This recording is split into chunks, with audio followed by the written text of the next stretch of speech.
Donc pour poursuivre et pour finalement compléter un peu cet exposé, on est heureux de faire cette table ronde à 4 avec donc Nicolas Xelet en modération et les artistes Babs et Ledika à mes côtés. Donc merci à eux d'être ici pour parler du graffiti writing et donc de la construction et la déconstruction des lettres. Donc peut-être Sophie, tu peux passer à la slide suivante qui présente un petit peu cette conférence qui va porter donc vraiment sur la question de la signature dans l'espace public et de la manière dont les artistes appréhendent la lettre, la construisent et la déconstruisent dans l'espace public. Donc pour vous présenter très rapidement, donc Ledika à ma droite, tu es artiste et tu évolues dans un environnement créatif depuis très longtemps. Tu as une importante pratique liée au tag, mais tu as aussi multiplié les expériences urbaines à travers le graphe, les flops, le pochoir, le logotype et les phrases. Et tu travailles aussi sur des supports très différents, que ce soit les murs, mais aussi les corps humains, le papier, les tissus. Et parallèlement à cet art dans la rue, tu as été élève aussi à l'École des Beaux-Arts de Paris. Et tu documentes le writing en interviewant des artistes et en écrivant des articles. Aujourd'hui, on va surtout s'intéresser avec toi à tes pièces et à tes graphes et à ton appréhension de la lettre. Et Babs, tu es également artiste issu du graffiti writing. Tu pratiques depuis plusieurs décennies différentes disciplines, donc le tag, le throw-up, le wild style, sur différents supports et dans de nombreux contextes. Et depuis quelques années, tu as fait évoluer ta lettre vers l'abstraction, notamment à travers un style biomécanique et futuriste, et même vers un travail en 3 dimensions à travers des installations, comme c'était le cas par exemple l'année dernière dans une exposition qui s'appelait L'Essentiel à Paris, où on pouvait voir une sculpture que tu avais réalisée. Donc le graffiti writing, ça désigne vraiment cette pratique compétitive de la signature et du lettrage qui s'inscrit dans l'espace public de manière répétée à travers donc ce travail du dessin, de la cursivité, de la calligraphie dont parlait François Chastanet à l'instant. Et au fil des années, les writers ont cherché à se démarquer les uns des autres à travers une signature qui leur est vraiment propre et un style reconnaissable. Donc les lettres dessinées ont petit à petit pris des contours, se sont agrandies, se sont parées de couleurs et aussi de motifs de tout genre, type flèche, couronne, etc. Et finalement, ces innovations, elles continuent de par le temps d'évoluer et de former une réelle discipline de l'art urbain à part entière. Donc, ce qu'on a pu constater en travaillant un petit peu sur l'élaboration de cette table ronde, c'est qu'il y avait eu assez peu d'analyses qui avaient été faites de la lettre. Donc, François Chastanet, évidemment, vient combler un petit peu ses recherches, mais on remarque que dans le secteur universitaire, par exemple, la lettre est très très peu abordée quand on parle d'art urbain. Et à contrario, les pratiquants, eux, ont souhaité parler de ce travail de l'écriture et de la lettre à travers l'édition d'ouvrages. Donc on peut peut-être passer à la slide suivante. On vous a mis quelques exemples de livres qui nous semblaient pertinents, rigoureux sur ce sujet. Et je vais peut-être laisser du coup Nicolas nous dire 2 mots sur ces exemples que l'on voit à l'écran. Oui, alors très rapidement, parce qu'on ne va pas les présenter un par un, mais c'était juste pour rappeler qu'en effet, on déplore souvent le manque d'ouvrages de référence et d'études, de recherche stylistique, notamment au niveau universitaire, mais en réalité, on se rend compte qu'il y a quand même des ouvrages qui existent et des recherches qui ont été faites par des graffeurs. Alors François Chastanet nous a présenté son travail autour de l'écriture, et en ce qui concerne la construction, le dessin des lettres et toute l'élaboration de ce qu'on appelle le style writing, on a pas mal d'ouvrages quand même qui sont assez pédagogiques et qui décrivent bien l'évolution de ces différents styles en ce qui concerne le dessin de la lettre. Et peut-être pour tout de suite compléter un petit peu ces ouvrages, donc Nicolas, tu souhaitais nous faire un peu une présentation générale de cette évolution du style writing avec des images. Donc peut-être on peut directement faire cet exposé et puis ensuite on entamera un dialogue avec les 2 artistes. Oui, je vais avoir besoin de Sophie pour qu'elle nous passe les slides au fur et à mesure. Donc voilà, et je voulais revenir un peu sur un parcours un peu chronologique de comment on est passé de la signature au dessin du lettrage. Donc en partant de ce qu'on considère comme nous notre base quand on parle de graffiti writing. François nous parlait par exemple des cholo writing qui existent depuis les années 30, mais en réalité ce mouvement de graffiti writing s'est construit à partir de New York et Philadelphie à la fin des années 60 et au début des années 70 sur le travail de la signature. Donc ici on a des exemples de signatures des pionniers du graffiti writing en noir à New York et en rouge à Philadelphie, et où on peut voir déjà des petites différences stylistiques. On voit qu'à New York, l'écriture est moins cursive et beaucoup plus lisible. Les signatures s'accompagnent généralement d'un chiffre qui correspond au numéro de rue ou au numéro de l'avenue dans lequel habitaient les writers. Et à Philadelphie, on a des signatures qui sont assez... directement un peu plus cursive, stylisée et peut-être un peu moins lisible, et ce qui préfigure de ce que François nous présentait, les Tall Hands et les Wickeds. Donc ce style vraiment illisible de signature. Et donc on va passer à la slide suivante. Dans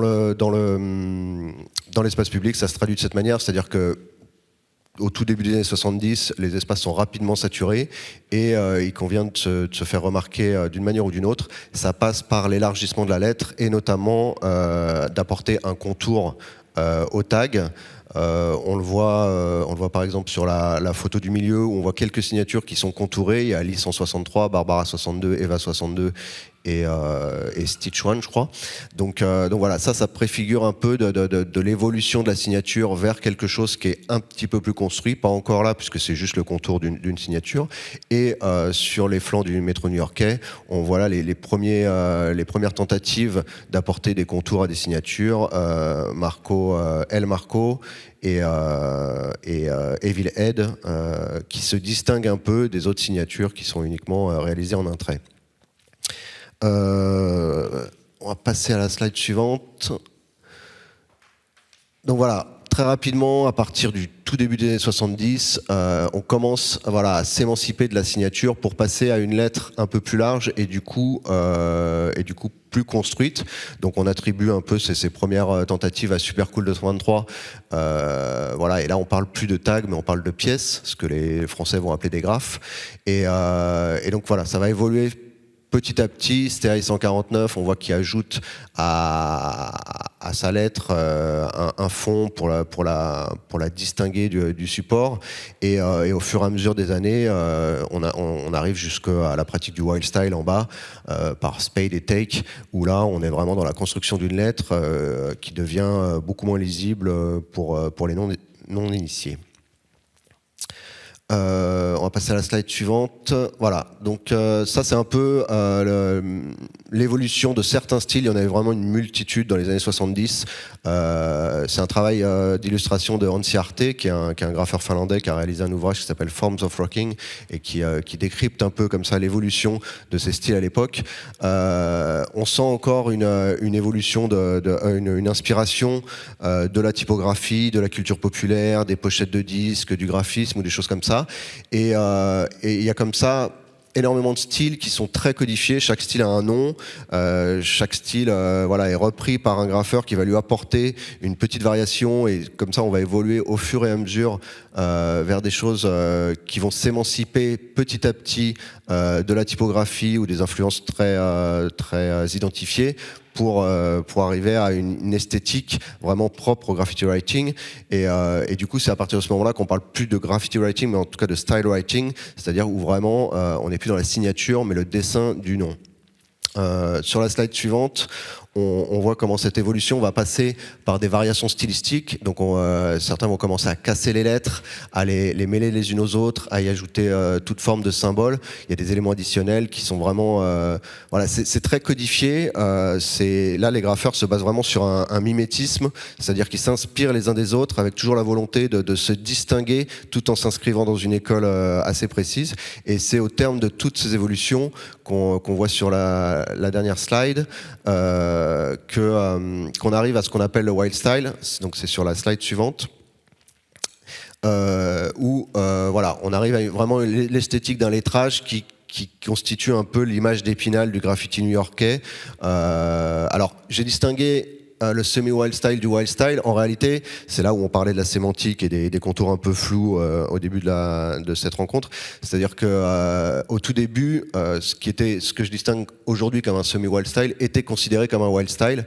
Le terme vient d'un collectif de graffeurs qu'avait créé Tracy 168 en 1974. Donc à la base, le nom, c'est un collectif de graffeurs et qui devient rapidement le nom de ces lettres qui sont tordues, segmentées, mêlées entre elles.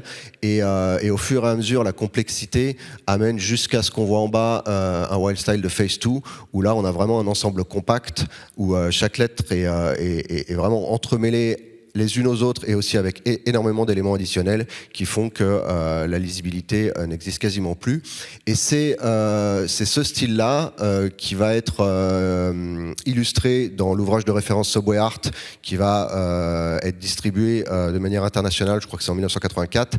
Et c'est à partir de ces standards-là, plus que les styles précédents qu'on voyait sur les slides précédentes.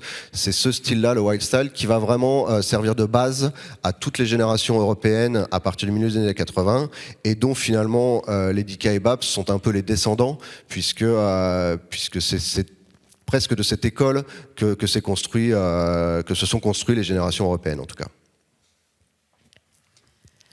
Merci Nicolas pour cette présentation synthétique un petit peu de l'évolution de ces lettres. Donc on va pouvoir venir illustrer un peu cette présentation avec une discussion avec Ledika et Babs.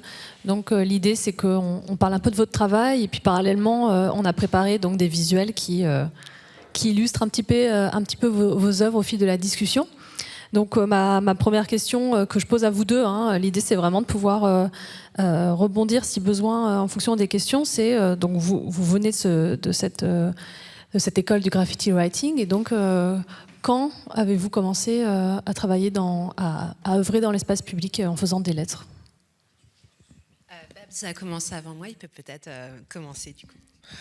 Bonjour à tous. Je pense que j'ai commencé à 10 ans. Je devais avoir 10 ans par là. Et mon cousin qui était en 6e, il est revenu me voir un jour et il m'a dit maintenant on dessine plus de comics. C'est effectivement des signatures, mais je comprends pas du tout ce qu'il me montre. Et il me dit il y en a partout. Et effectivement, en rentrant de l'école, je m'aperçois qu'il y a plein d'écritures sur les murs, mais auxquelles je prêtais pas attention parce que pour moi c'était quelque chose qui était là, mais qui n'avait aucune signification. Et le fait qu'on me montre en fait ce qui se passait dans mes rues, ça m'a plu et du coup j'ai fait la même chose. Sauf que je taguais, j'ai pris un nom. Je crois que c'était Zulu, le truc classique, ZULU. Et j'ai fait quelques petits tags comme ça à partir de 10 ans et demi, 11 ans. Et j'ai réellement commencé à faire mes premiers tags avec un pseudo à moi qui était Tyrone en 6e vers 11 ans. Et à partir de 11 ans, je me suis jamais arrêté, quoi. Donc une pratique qui a été initiée très tôt. Est-ce que tu vas dans l'espace public, tu fais des tags, tu utilises du coup des bombes de peinture. Est-ce qu'il y a d'autres outils aussi que tu utilises à ce moment-là? À l'époque, j'avais aucun référent. Mon cousin, lui, il avait juste découvert ça. Et du coup, j'ai été tagué avec des marqueurs Onyx qu'on trouvait dans le commerce. Et j'allais chercher mes bombes. À l'époque, c'était à la foire fouille. J'ai été volé, excusez-moi, mais j'ai volé mes premières bombes à la foire fouille. C'était des bombes pour les sapins, pour peindre les sapins. Et du coup, je taguais en chrome avec ça. C'était les premières bombes de peinture que j'ai utilisées.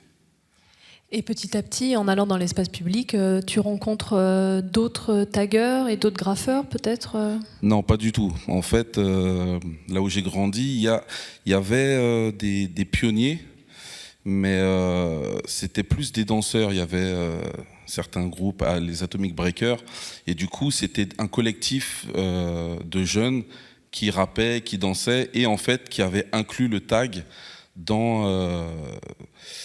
le mouvement, en fait. Ça faisait partie du truc. Et les noms que je voyais un petit peu partout, près de chez moi, c'était essentiellement des taggeurs en fait. C'était des potes et qui ont suivi un mouvement. Alors il fallait un pseudo, donc ils taguaient. Mais ces personnes-là, c'était toutes des personnes beaucoup plus âgées que moi. Et il n'y avait aucun lien jusqu'à ce que moi je me fasse remarquer par eux et que eux soient surpris qu'un jeune essaye de faire comme eux, quoi. Je fais partie en fait de la deuxième génération de la première qui a dû commencer dans les années 84-85, quelque chose comme ça. On va revenir un petit peu après sur l'évolution de ton style et de ta pratique. Donc toi, Ladyka, quand est-ce que tu as commencé à taguer dans l'espace public ? J'ai commencé en 5e. C'est une copine, Karine, qui arrivait avec un dessin, un sketch qu'on lui avait donné. C'était trop beau. Et là, je me suis dit, ah ouais, j'arrête de dessiner les chevaux, je fais des lettres. Et du coup, j'ai fait des expérimentations avec des marqueurs Onyx, ou alors j'ai aussi écrit Zoulou sur le pneu de la voiture de mon conseiller d'éducation, mais personne ne l'aimait. Et j'étais un peu Zorro. Et ensuite, je me suis plus... j'ai fait des différentes expérimentations artistiques, aussi bien d'avoir testé du pochoir, du logotype ou des phrases, ou ensuite d'être vraiment partie dans des pratiques relevant plus de l'art moderne, pour m'y remettre de façon plus... pour consacrer finalement mes recherches plastiques à la lettre à partir de 97 et vraiment lors de ma seconde année aux Beaux-Arts où je faisais plus que des lettres. Et donc, pourquoi finalement ce choix de la lettre latine ? Qu'est-ce qui t'a plu dans cette appropriation de l'alphabet ? Et aussi finalement, comment petit à petit tu t'es construit un blaze ou des blazes ? Je pense qu'il y avait vraiment ce choc esthétique avec ce dessin fait au crayon de papier qui était vraiment... les lettres, elles étaient équilibrées, il explosait, il y avait des inclusions de personnages. C'était vraiment un dessin dans l'école new-yorkaise qui nous a beaucoup inspiré à Paris. Et j'aimais bien toute l'esthétique qu'il y avait autour aussi. Ça allait avec le rap, ça allait avec finalement une espèce de revendication de certaines choses qui étaient oppressives dans la société.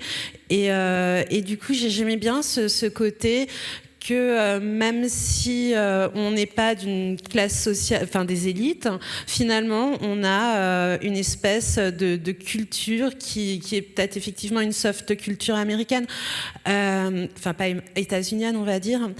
Et j'ai beaucoup été sensible à cette question, justement, des oppressions diverses et variées que les êtres humains peuvent subir.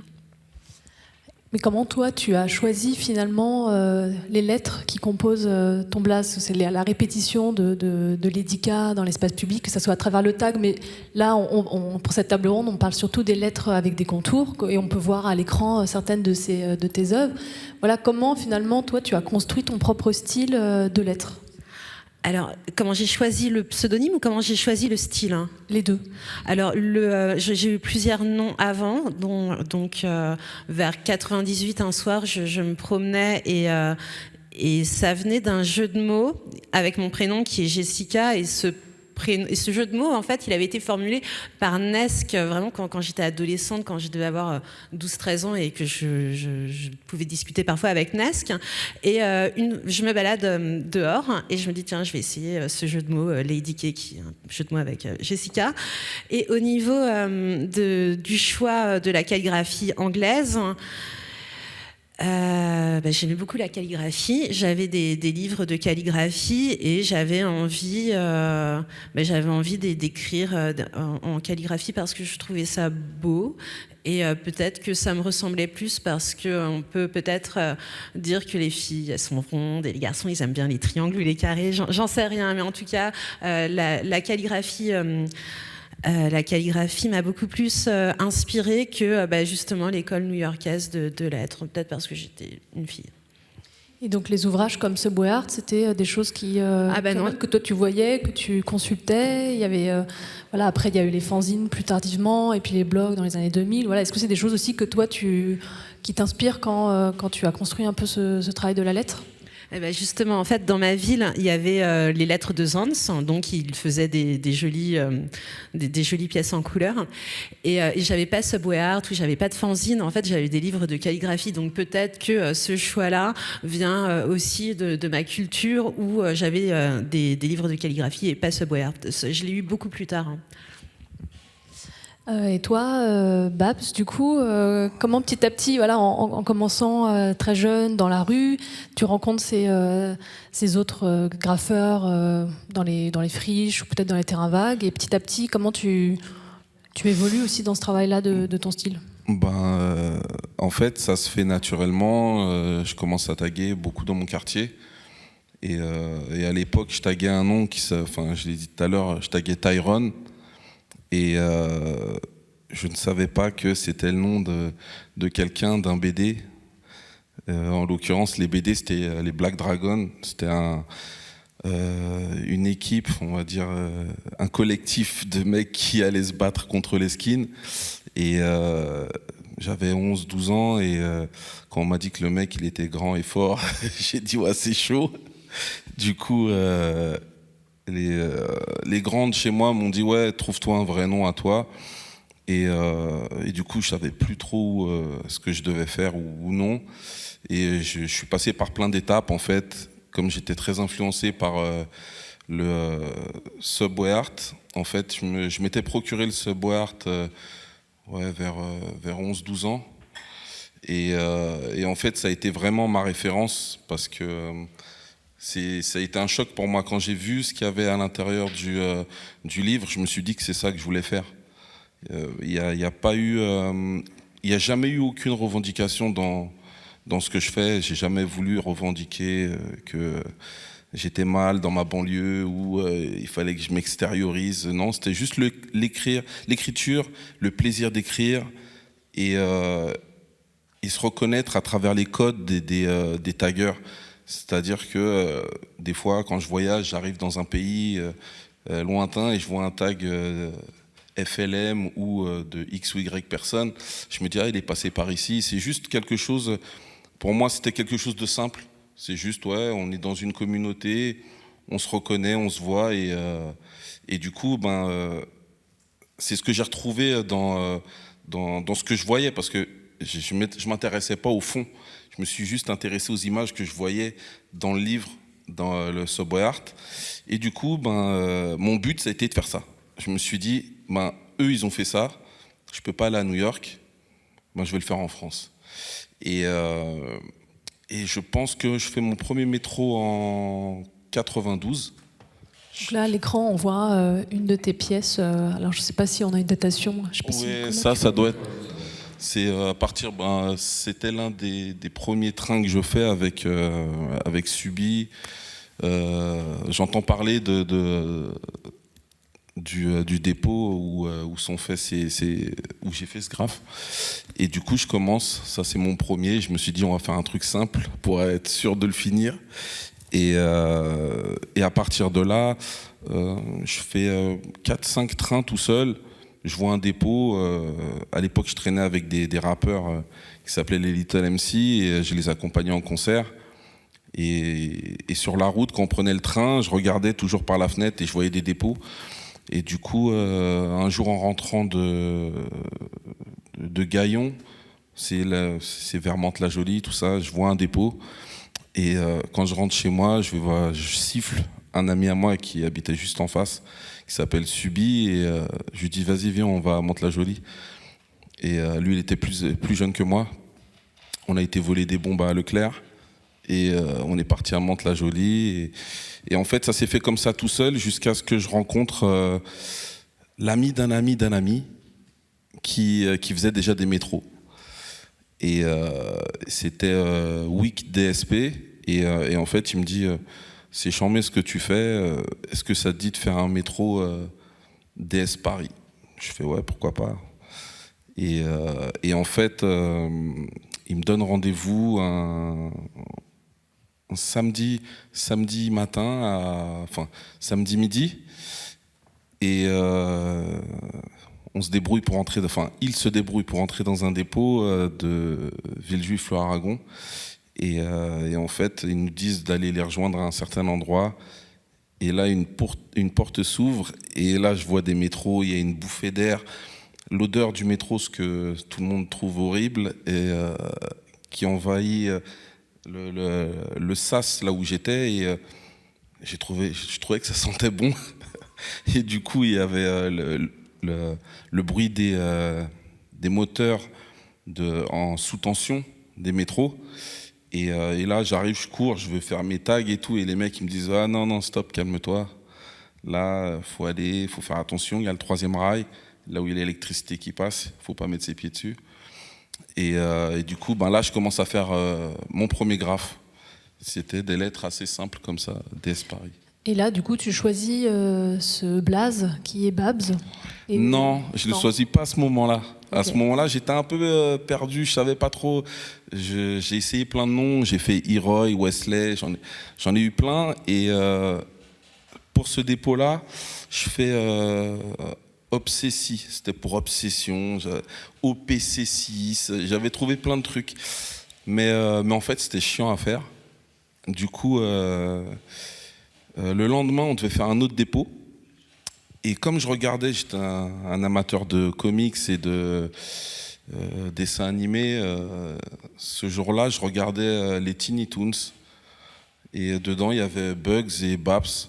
Non, c'était Buster Bunny et Babs. Babs, c'était le petit lapin rose et je trouvais que c'était cool. Et du coup, comme j'habitais au 9e étage, je me suis dit, c'est Bugs ou Babs.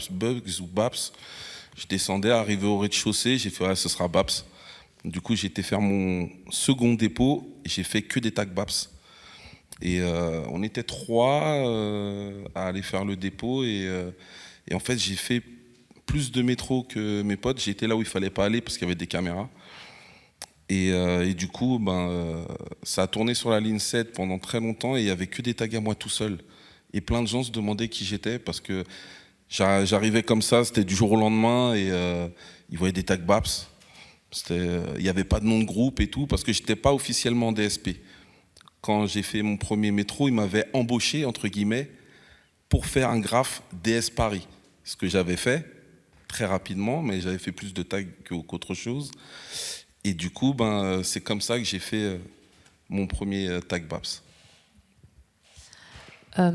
Pour poursuivre un peu cette discussion ensemble, alors je ne sais pas si on a un autre exemple à montrer, Nicolas, voilà, de certaines de tes pièces. Puis de toute façon, on reviendra un petit peu après aussi sur la manière dont tu as déconstruit ensuite ces lettres. Tu veux dire 2 mots sur cette pièce ? Ouais, ça c'était très inspiré de Myst à l'époque. C'était un graphe que j'avais fait pour ma copine de l'époque. Elle s'appelait Sophie. Donc, c'était un terrain de graphe qui était à côté de chez moi. Je ne me rappelle plus du nom du terrain. C'est à Ivry. Et du coup, c'est un terrain où il y avait pas mal d'anciens qui peignaient là-bas. Et qu'on a essayé de s'approprier. On s'est dit, ouais, il n'y a pas de raison que ce soit leur terrain. On est venu, on a recouvert. Il y avait les KCA à l'époque qui peignaient là-bas. Et je me suis entraîné, en fait, pendant 2-3 ans, j'ai fait pas mal de terrain. En fait, j'essaie de trouver des styles à pouvoir faire sur métro. Et en fait, j'évaluais le temps que je pouvais mettre pour effectuer une pièce. Donc, c'était juste pour avoir une idée de ce que je pouvais faire dans un temps bien spécifique pour avoir le temps de le faire sur un métro. Et du coup, là, c'est un bon exercice parce que là, tu t'essayes à d'autres lettres, en fait. Que ton nom Babs, là, Sophie, c'est aussi une manière d'essayer d'autres lettrages. En fait, les lettres, moi, ça m'a jamais posé de problème. J'ai eu beaucoup de pseudonymes, même quand mon nom établi était Babs. En fait, quand on fait beaucoup de métro, pour éviter d'avoir beaucoup de plaintes, ou alors quand on se fait attraper pour payer moins cher, on change régulièrement de pseudonyme. Je gardais un pseudonyme, je faisais une 50aine de pièces. Une fois que j'en avais fait une 50aine, je changeais de nom. Et c'était régulier. Et du coup, avoir des lettres différentes, je pourrais même pas dire que c'est un challenge. C'est juste, ça permet de changer de style, d'évoluer un petit peu. Même s'il y a des lettres récurrentes comme le E, le A, c'est des lettres de base avec lesquels on peut bien travailler. Le I, c'est un peu plus restreint, du coup, ça m'est arrivé aussi d'avoir un pseudo avec un I, je faisais ciel aussi. Et du coup, ouais, enfin, avoir plusieurs styles et pouvoir travailler les lettres différemment, c'est intéressant. Et du coup, est-ce que tu choisissais des blazes en fonction des lettres qui te plaisaient? Ça m'est arrivé, mais c'était plus en fonction des dessins animés que j'aimais bien. Mais là, quand on voit ciel, etc., c'est... Ciel, ouais, ça, c'est très proche d'un mec qui peint, un New-Yorkais, Cess, qui pour moi avait le style le plus... qui me correspondait le plus. Il était très, très travaillé au niveau des formes et de la dynamique. Je trouvais qu'il avait un bon flow au niveau des lettres. Et sur la génération qui restait, entre guillemets, parce que les anciens New-Yorkais comme Dero et Skem et ceux qui m'avaient inspiré à la base, comme eux n'étaient plus là et j'avais plus de directives, parce que comme je m'inspirais de ces gens-là, on n'a rien créé, nous, en France en tout cas, hein. Je m'inspirais essentiellement du graffiti new-yorkais et Cess est arrivé avec quelque chose qui me parlait vraiment. Et du coup, pour essayer d'avoir cette dynamique, eh ben, j'essayais de prendre une lettre ou deux pour me dire ouais, que ça, ce serait ma base. Et après, c'est à moi de trouver le flow pour le reste. Donc c'est une manière de s'inscrire dans une école de style, en fait. Oui, un petit peu, parce que c'était vraiment ça. Pour moi, l'école de style de New York, c'est pour moi la base. Quand on commence quelque chose, en général, pour moi, avant de courir, il faut apprendre à marcher.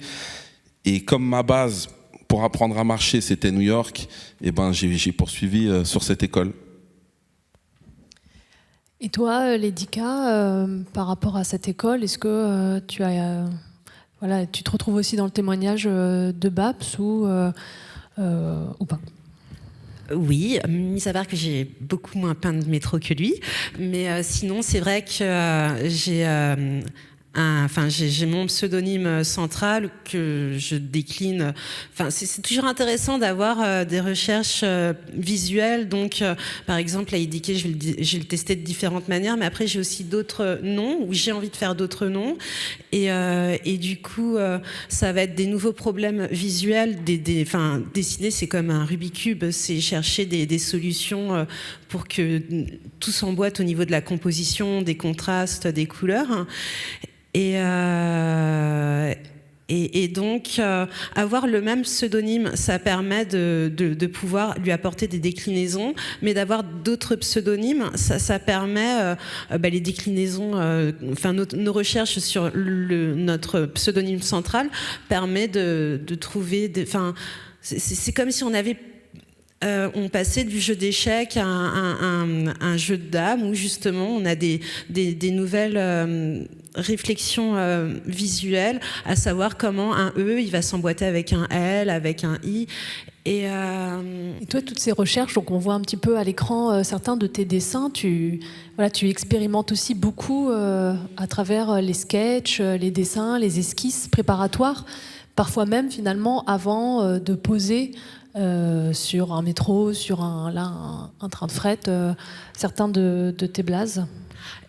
Oui, parce que par exemple, celui-là, c'est la première fois et la seule fois que je l'ai fait. Et j'avais une démarche entre prendre mon sketch et aller le faire, aller le reproduire en plus grand. Et effectivement, quand j'ai pas l'habitude de peindre, que ce soit un personnage ou des lettres, j'aime bien avoir un sketch avec moi. Et sinon, j'ai pas besoin de sketch. Toi, tu fais spontanément tes lettres parce que quand on avait préparé cette table ronde, tu m'avais envoyé beaucoup de tes dessins. Est-ce que c'est des choses qui restent finalement expérimentales sur le papier ou quand même des fois tu te dis allez, je vais plus loin, je le reproduis ou je le fais autrement, mais en tout cas en m'y inspirant dans la rue? Il y a les deux. Aussi bien ça peut rester expérimental sur papier. J'aime beaucoup travailler sur papier. Autant parfois je je me dis tiens, il est beau, je vais aller le reproduire en plus grand. Ou alors des fois je me dis j'ai besoin d'un nouveau concept, donc je le dessine et après je le ramène avec moi. Je crois qu'on a encore d'autres exemples de certains de tes travaux qu'on peut voir à l'écran. Donc là vraiment on est sur un travail de courbe qui est super impressionnant. Donc les courbes, elles sont vraiment venues, je pense. Enfin, j'ai toujours vu que j'avais des livres de calligraphie et pas trop de livres de writing. J'ai toujours beaucoup travaillé la courbe et je me suis vraiment focus, à mon avis, sur les courbes lors de ma seconde année au Beaux-Arts. Tu as montré différentes expérimentations inspirées de Daim ou de Mode ou même de la calligraphie gothique. Et j'ai trouvé que la courbe, vraiment, c'était quelque chose que j'avais envie de travailler pour contraster justement avec toutes les lettres très carrées qu'on trouvait à Paris. Et au-delà de ces recherches sur ton propre ton propre blaze, tu t'intéresses aussi aux autres. Tu fais aussi un travail de sémiologie, tu recherches d'autres signes, que ce soit par exemple dans la sphère mathématique. Je crois qu'il y a quelques exemples d'œuvres dont tu pourrais nous parler qui montrent un petit peu à la fois ce travail de recherche aussi sur les numéros, parce que ça appartient aussi au monde du graffiti de faire partie de crew, et je crois que toi tu fais partie d'un crew avec 3 chiffres. Donc peut-être tu peux nous en parler et nous expliquer un petit peu comment, au-delà de la lettre aussi, tu travailles sur ces autres signes. Ah, mais ça c'est super intéressant en fait. Je suis partie du postulat que la mémoire était fonctionnait par association et qu'il serait beaucoup plus simple de découvrir les mathématiques en rendant physique l'abstraction des chiffres. On n'a jamais vu un 6 dans la nature, mais par contre, on a déjà vu un métro ou un soleil. Et ce sont vraiment des choses qui pourraient faciliter les apprentissages que d'avoir ce genre de chiffres pour les enfants. Ok. Tout le monde a vu Rayman, je pense, et tout le monde sait que Rayman fonctionne comme ça. Et là, on a une autre tes œuvres où on voit vraiment toutes les recherches que tu peux faire. Celui-là aussi, j'aime beaucoup. On peut revenir peut-être sur la slide d'avant. Oui, c'est mes graffitis du MIT, en fait. Je me suis dit, si on était au MIT avec tous ces chiffres, on taguerait comment sur les tables ? On ferait des choses comme ça avec des formules mathématiques, des cerveaux, des molécules. C'était rigolo. Et tu fais aussi un travail de recherche, ça on en discutait, sur les autres formes de lettres que tu recherches. On en a parlé la dernière fois, Lady Gaga, sur des choses que tu constatais dans d'autres pays d'Europe, notamment à l'est de l'Europe, par exemple, sur les jeux de torsion que tu pouvais... les jeux de torsion que tu pouvais retrouver sur certaines lettres, ou par exemple, tu avais écrit un article sur les styles plutôt qu'on retrouve en Allemagne. Donc au-delà de ton propre travail aussi, tu observes ce qui se passe ailleurs. Oui. J'ai aussi écrit un article où la façon de penser modifie notre façon de réfléchir. Non, notre langage modifie notre façon de penser. C'est pour ça qu'on dit que les germanistes font des très bons mathématiciens, parce qu'en fait, il y a des structures logiques dans la langue allemande qui s'imbriquent et finalement, notre façon de penser, elle modifie notre façon de... Non, notre langage modifie notre façon de penser, et donc oui, dans certaines cultures, mais aussi, il n'y a pas que ça. Par exemple, quand on se balade ici, toutes les terrasses, elles sont encerclées par des arbres dans des pots, et ça, je pense que c'est un truc qui est spécifique à ici. Donc, on a une culture et je ne sais pas si c'est endémique le terme, mais on a des zones où effectivement il y a des choses qui... Le style allemand, pour moi, c'est vraiment une lettre propre, avec des 3D, avec quelque chose de super rigoureux, comme leur langue en fait finalement.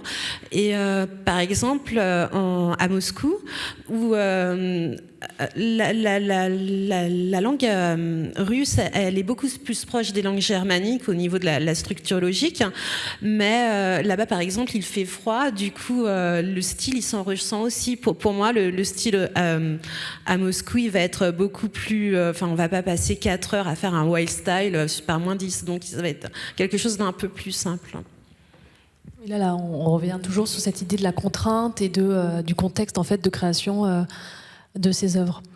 Peut-être pour rebondir un peu, Babs, toi, donc tu continues ce travail du graphe. Donc, je crois qu'on en était en effet à cette aventure-là. Et puis, petit à petit, tu vas encore plus loin en étant plus sur une recherche quasi déstructurée et abstraite. De ta lettre. Est-ce que tu peux nous en parler un petit peu ? En fait, je peins beaucoup de métro jusqu'en 2012, jusqu'en 2011. Et il y avait beaucoup de répression au niveau du graffiti illégal. Et il y a eu une grosse enquête qui m'avait fait déjà freiner pas mal. Je sais que j'étais dans le viseur des autorités.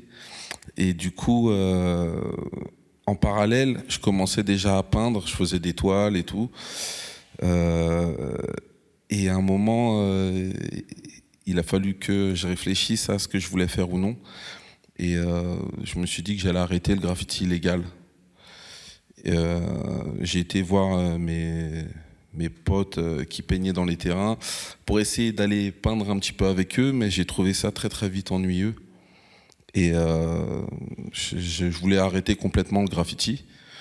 Et un ami à moi, Gauthier Bischoff, me dit non, n'arrête pas de peindre. Faut que tu côtoies d'autres personnes qui font d'autres choses pour essayer de voir, avoir d'autres inspirations et puis évoluer. Et ce que je faisais, moi, sur métro, ne correspondait pas à ma vision de ce que je voulais faire en terrain. Du coup, c'était vraiment... ça fonctionnait pas du tout. Ce que j'arrivais à faire sur un métro, c'était déjà suffisamment complexe.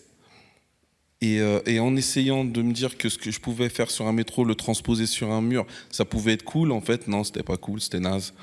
Donc, je me suis dit non, j'arrête tout. Et j'ai rencontré, grâce à Gauthier Bischoff, j'ai rencontré Dem 189, Lek et Sowat que je connaissais déjà. Et du coup, Dem m'a donné un souffle nouveau dans la création. Et il avait une approche complètement différente du graffiti que je connaissais, qui était très structuré, du graffiti new-yorkais, avec des lettres bien spécifiques, avoir une belle lettre, une belle forme de lettre, avec une 3D, parce qu'il fallait une 3D. Et du coup, en voyant son travail, il fallait essayer de penser différemment mon graffiti et de casser les codes. Et le plus dur, ça a été de casser mes codes. Donc, sur ces graffitis-là, il y a encore des lettres qui sont très déstructurées, mais les formes que j'apporte sont vraiment des formes d'illustration, en fait. On appelle ce style, ou les gens appellent ce style biomécanique, parce qu'il y a des formes mécaniques et des formes organiques. Mais j'ai mixé ma lettre, parce que j'avais besoin d'avoir quand même une structure pour continuer à avoir des bases. Parce que partir de rien, c'était très compliqué pour moi. En poussant, en fait, on va dire au maximum la lettre, en la déstructurant au maximum, j'ai réussi à ne plus avoir besoin de lettres.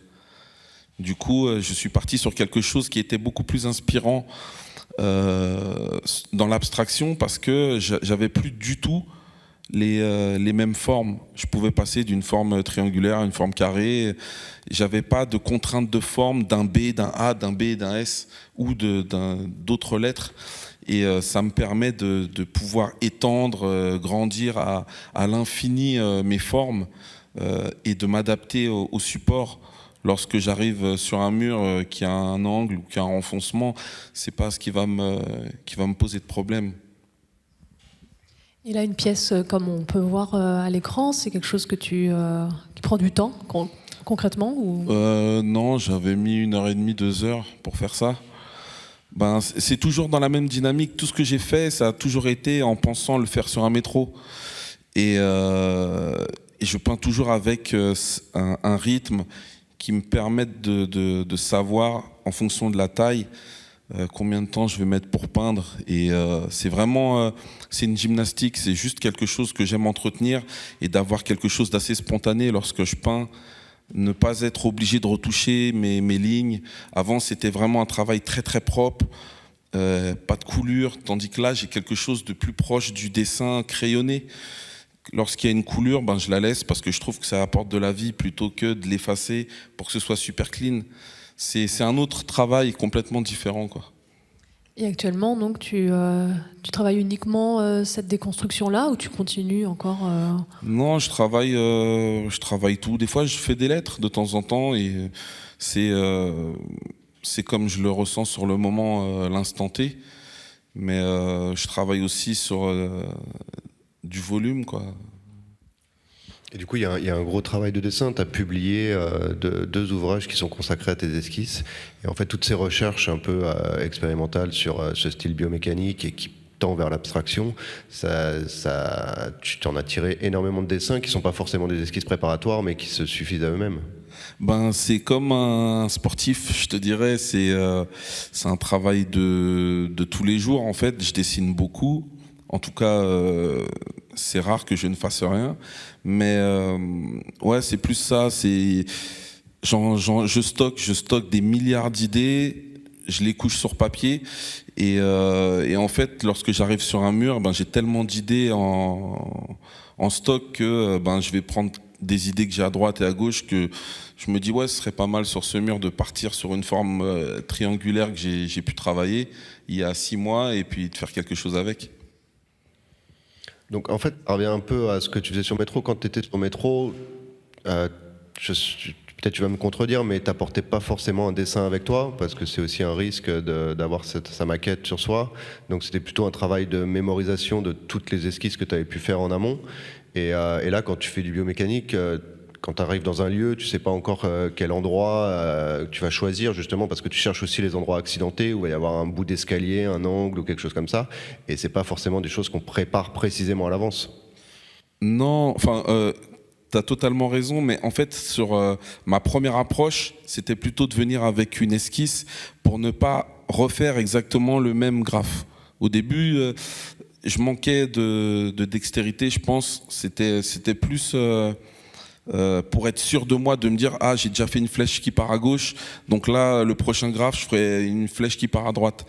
Et au bout d'un moment, j'en ai tellement fait, j'en avais tellement en stock que j'avais plus besoin de venir avec une esquisse ou même de travailler, parce que en fait, j'ai arrêté de dessiner de 99 à... jusqu'à la fin, en fait, je dessinais plus parce que avoir des esquisses chez moi, c'était compromettant. Donc, je pouvais plus dessiner réellement. Lorsque je dessinais, je jetais à chaque fois mes dessins. Donc, je me suis dit, ça sert à rien de dessiner. Je dessinais directement sur le métro, quoi. Et peut-être je vois que l'heure tourne, donc on va laisser un petit temps après pour les questions, juste pour rebondir par rapport à ce que vient de dire Babs sur l'évolution de son travail.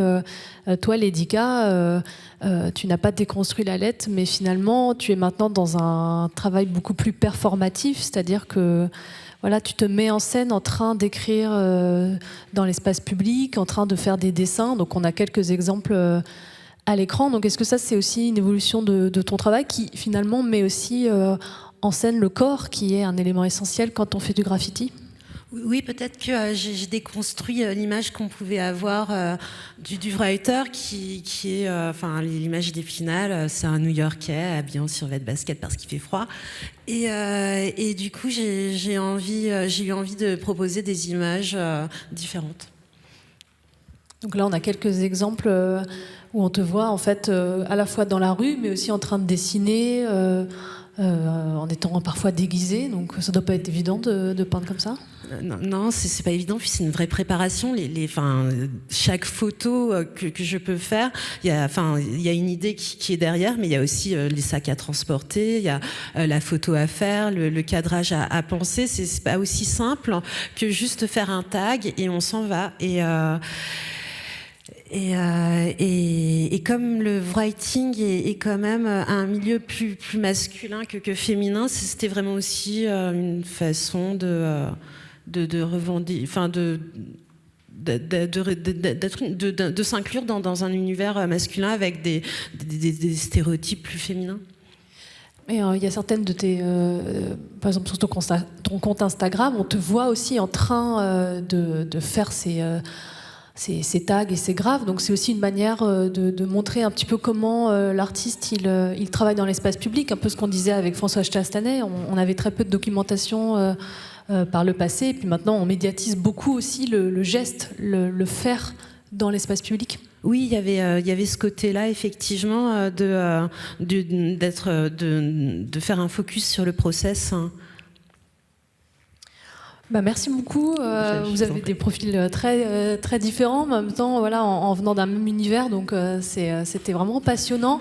Peut-être que vous avez des questions ou des remarques à faire, à poser à nos deux artistes en complément un peu de cet échange. Si vous n'en avez pas, j'ai une question pour François Chazanet. Oui, vas-y. François ? Je peux Après, poser la Susanna question posera sa question, mais peut-être... Ah, pardon.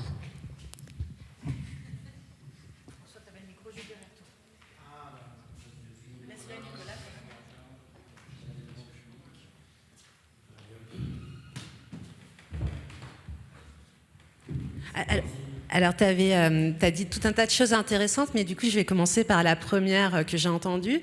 C'est que tu as fait ce lien entre l'ordinateur, donc l'arrivée de l'ordinateur, et finalement la naissance de l'ordinateur et du writing qui coïncident. Tu parlais de ce contraste, toi, entre maintenant, où on n'écrit plus beaucoup, et avec l'ordinateur. Et en fait, c'est intéressant de constater que dans les années 60, à New York, on a le writing qui apparaît, et ça fait peut-être une dizaine d'années, tout au plus, que les ordinateurs commencent à entrer dans notre vie. J'ai trouvé ce premier point super intéressant. C'est quand je parle, oui, de civilisation du clavier, quoi.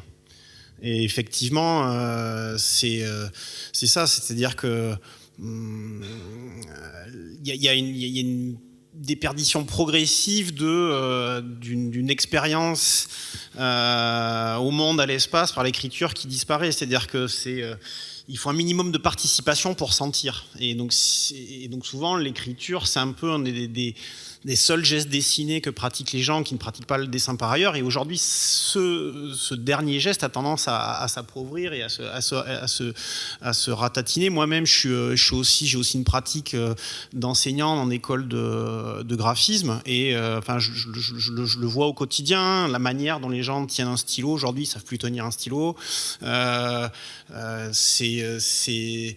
Même en école d'art, je le vois dans la posture corporelle, dans la manière d'apprendre les gestes, etc. Enfin, on voit que cette première rencontre avec le geste dessiné qui est l'écriture, elle s'appauvrit. Et du coup, effectivement, c'est pour ça que je disais que le graffiti des noms était la seule pratique calligraphique qui a un poids réel dans la culture occidentale aujourd'hui, parce que c'est un des rares endroits où survit le geste manuscrit, quoi. Et dans l'espace public en général, pour moi, je le lis comme le seul lieu de survie aujourd'hui de l'écriture. Donc voilà, moi je parle de civilisation du clavier, parce que même dans certaines écoles américaines, ça fait débat aux États-Unis. L'enseignement de l'écriture manuscrite avec un stylo dans la main a tendance à disparaître. C'est-à-dire qu'il y a des écoles avec des gamins de 4, 5, 6 ans, ils commencent sur le clavier. Et qu'est-ce que ça va donner dans un rapport à l'espace, au monde et au dessin ? Enfin, moi, je trouve ça assez fou. Oui.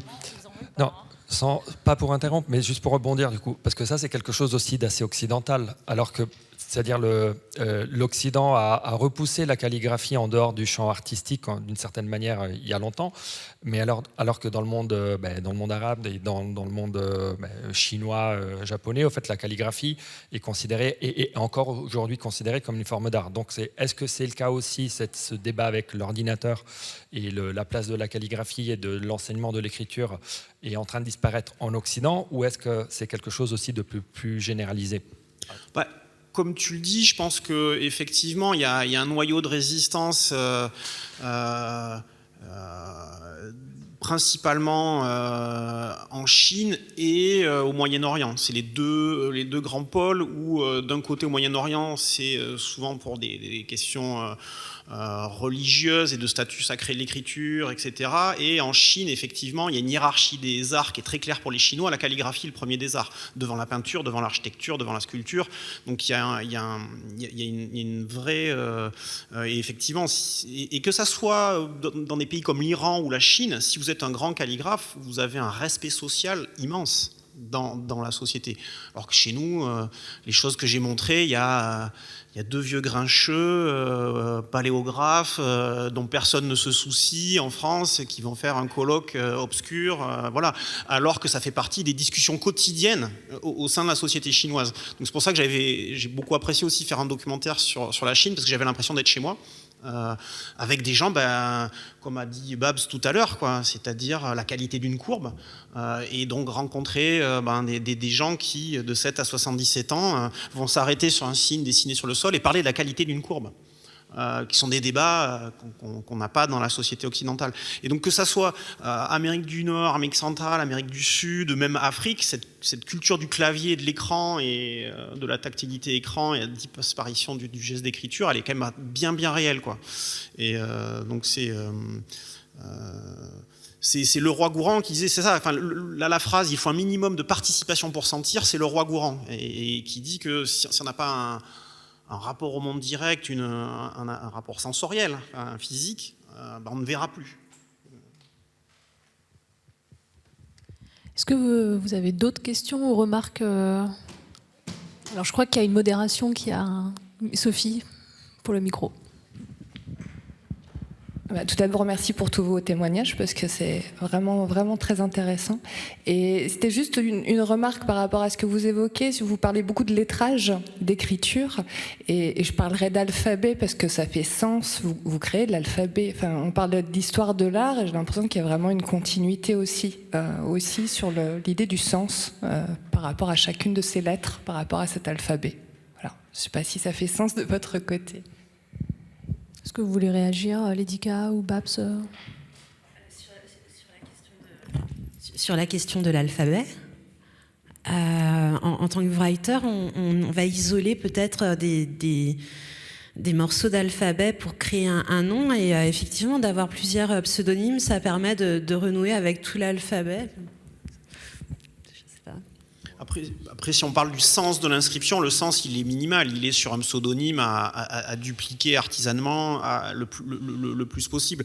Il y a certains lieux, notamment Philadelphie, j'en ai pas parlé, mais ça allait très vite, mais où effectivement, à côté d'une signature assez cryptique, il va y avoir un message plus clair, où il va y avoir un second degré de lecture avec des private jokes, des petits messages, des trucs d'humeur. À Sao Paulo aussi, il y a souvent, c'est souvent des noms, des pseudonymes de groupe, avec à côté parfois des messages politiques. Certains pichadores, donc les pratiquants des pichação au Brésil, participent des fois à des mouvements sociaux, font des bannières ou vont faire des trucs sur des centres sociaux. Mais c'est secondaire, c'est-à-dire qu'il y a l'image du nom comme message principal et parfois un second niveau de lecture.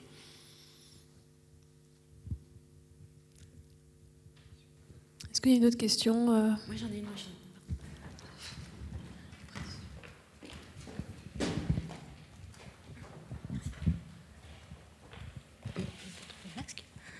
Bonjour à tous. C'était juste pour rebondir par rapport à l'alphabet. Il y avait quand même eu une mode à un moment donné de dessiner des alphabets sur une page et faire tenir comme ça. Et on a eu des exposés, Mathy et compagnie, dans les années 2010, je sais pas. Mais je parle pas très fort. Pardon.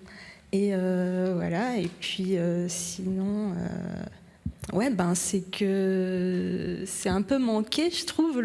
Enfin, ça fait des années que ça existe, tout ça, ce mouvement, et du coup, voilà, donc ok, le corps, il est vachement mis, on va aller vachement rechercher les limites du corps, parce que les conditions, la ville, tout ça, c'est un milieu qui est fait pour les hommes, hein, c'est tout ce que ça démontre, hein, de voir des gens, des hommes voilà, s'accrocher comme ça à des murs et tout, et pas de femmes. La ville, elle est construite pour et par les hommes.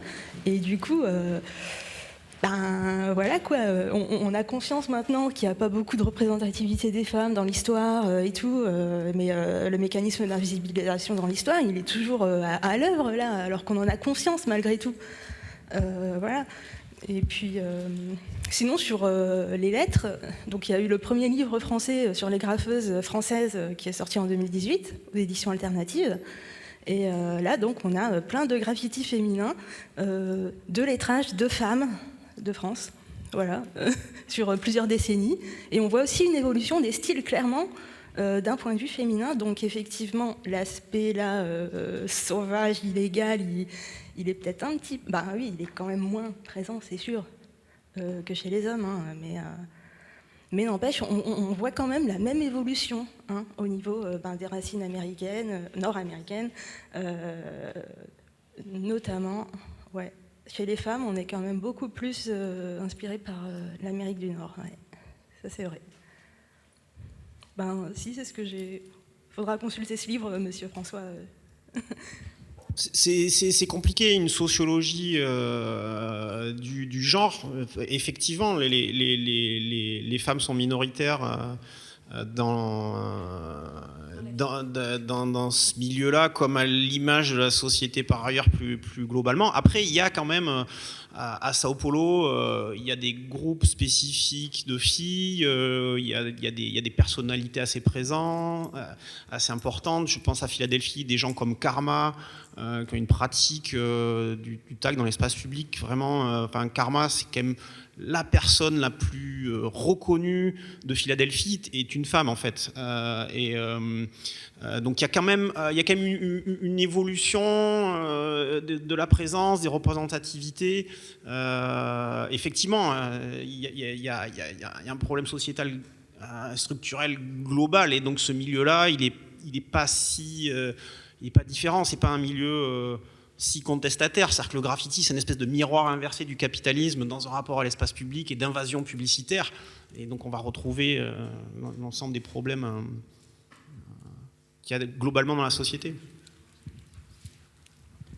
Ce que tu as dit aussi, c'était super intéressant. Tu as fait un parallèle entre l'épaisseur, la régularité du trait, et du coup, c'est vrai qu'en tant que graffeur, on cherche pas forcément. Enfin, il y a beaucoup de graffeurs comme l'Atlas qui apportent des variations, mais moi, par exemple, c'est vrai que j'avais peut-être cette pratique qui est plus de l'ordre de l'écrit, donc retrouver une régularité dans le trait. J'ai trouvé ça intéressant, ce parallèle que tu as fait. Oui, c'est ce que j'ai essayé de montrer, c'est-à-dire qu'on essaie de rechercher. Enfin, c'est assez parisien aussi, cette culture du titrage super gras. On va dire comme ça, frontal, avec une utilisation très frontale de la bombe. C'est-à-dire que c'est vrai qu'à Paris, il va y avoir un effacement de la potentialité de contraste offert par l'outil. Il y a d'autres endroits où ils l'utilisent beaucoup plus. Je pense à des gens comme Buster au Mexique, ou des trucs comme ça. Et c'est vrai qu'il y a... Moi, ce que j'essaie d'expliquer, c'est qu'en fait, la structure, une pensée du squelette et de la structure est plus importante que l'effet de plein et de délié. Et c'est ça qui fait la différence de l'école calligraphique, de l'espace urbain, par rapport à une culture papier où la question du contraste, du plein et de délié est beaucoup plus marquée. Et de moi, c'est ça qui m'intéresse, de faire un fil, que ce soit de New York, Philadelphie, même Sao Paulo. Il y a une pensée du squelette et de la maximisation de la surface d'inscription, en fait. Et c'est par ce squelette, en fait, que je fais le lien. Et certains, ou même, je sais pas, je pense à des... Toi, tu as bien connu, enfin, tu vois, des gens comme Nasty, qui faisaient pas mal ça, non Années 90, il y a eu pas mal de gens qui ont un peu tâté de la calligraphie dans les années 90, dans le métro parisien.